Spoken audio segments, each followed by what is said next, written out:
স্মরণ করিয়ে দিতে চাই, আপনারা যদি ইসলামী রাজনীতি করেন, ইসলামী মূল্যবোধকে সামনে রেখে কথা বলেন, নিশ্চয়ই আপনারা জানেন আল্লাহ তাআলা মানুষকে ধন সম্পদ এবং ক্ষমতা দিয়ে এবং নিয়ে পরীক্ষা করে।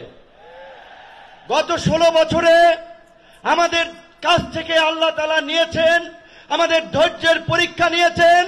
আমরা সেই পরীক্ষায় উত্তীর্ণ হয়েছি বলেই আমাদেরকে এই রহমতের জুলাই উপহার দিয়েছিলেন। যেই জুলাইয়ে আমরা বাংলাদেশের মানুষের উপরে চেপে থাকা দৈত্য দানবের মতো 16 বছরের ফাঁসিবাদকে পরাজিত করেছি।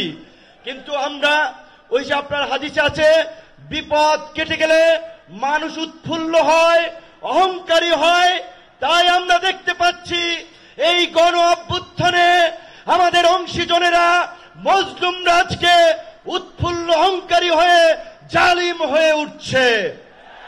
তাই আপনাদেরকে মনে করিয়ে দিতে চাই, আমরা যদি সীমা লঙ্ঘন করি, শেখ হাসিনার মতো আল্লাহ পাকও কিন্তু আমাদেরকে ছাড় দিবেন না।